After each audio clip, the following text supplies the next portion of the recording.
Hey everybody, it's Puddy Kitia, and like I said in my last video, I want to start playing more bad Steam games. They're starting to pile up in my library, and I think they're pretty interesting to look at.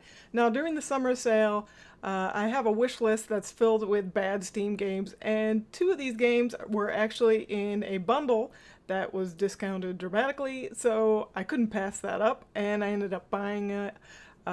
These two games are made by the same developer and publisher that has made a lot of the bad simulation games that I've played, like the airport one, the tow truck one, skyscraper, I think there was a tunneling one, just tons and tons. Oh, I think a snow plow operating simulator and a ski lodge thing. I've played a lot of games from this publisher slash developer, so I'm going to show you the Steam page for them, and you can see most of their simulation games are pretty crappy.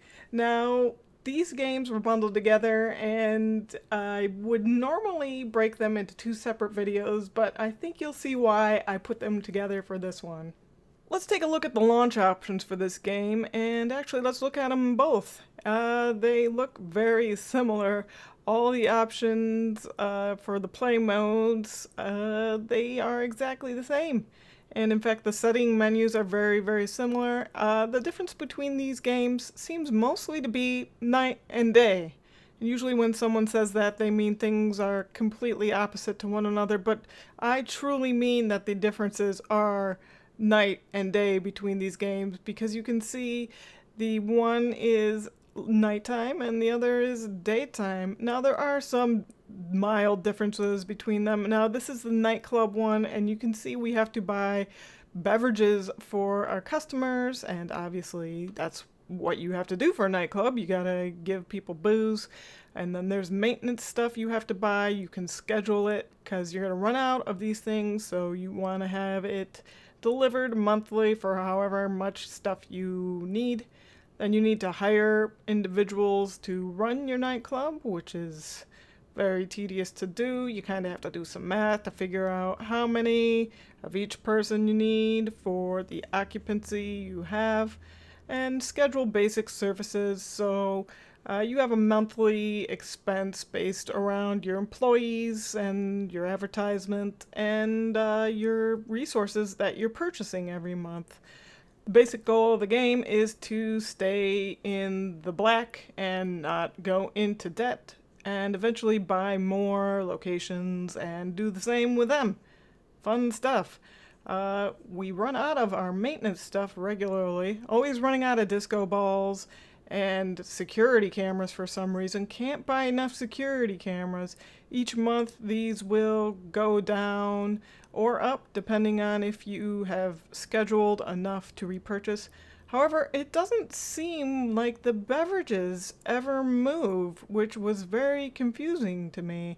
How come my beverage count never changes? I can schedule more, and each month the number really doesn't change. The only real differences in the nightclub resources that I saw was the sugar and the salt levels did change. Now, I assume the sugar is just a euphemism for cocaine, and that people were very salty about not getting enough cocaine, and therefore my sugar and salt levels would always be depleted. Unless I just bought a ton of them. However, the beverages, they never changed at all, and I could not figure out what the heck was going on with it. I continue to schedule more and more of each, but each month you will see these numbers never really move. However, the numbers for the sugar and the salt, they do move. On the right-hand column, you can see I've got a weird number of both sugar and salt. On this graph here, you can see that my beverage graphs, they never do anything. I don't understand what's going on. After multiple crashes, I gave up trying to play that game anymore and went to the hotel one. So this is the hotel simulating game. And instead of beverages, in this one we have meals. And this is where I figured out what the heck was going on with my beverages, because basically they tweaked the UI slightly for this, And I could tell that I need more because some of the numbers are on the red when you switch to the other panel, and you just buy more until your numbers are no longer in the red. So every one of these things that is in the red, you need to buy more of, so more toothbrushes. And basically after you get all of those numbers in the black, meaning you have enough of them each month to cover the need, then you basically don't have any problem making money. I ended up buying another location, doing the same thing, and at that point the game became ridiculously easy and no fun at all. But I guess that's the hotel management world for you, just making sure you have enough toothbrushes to cover your ass. The bird's eye 3D view of the cities seemed to be more problem than it was worth, considering every time I panned around the city to try to find a new location, I risked the game crashing. You never see anything beyond this bird's eye view and these management screens.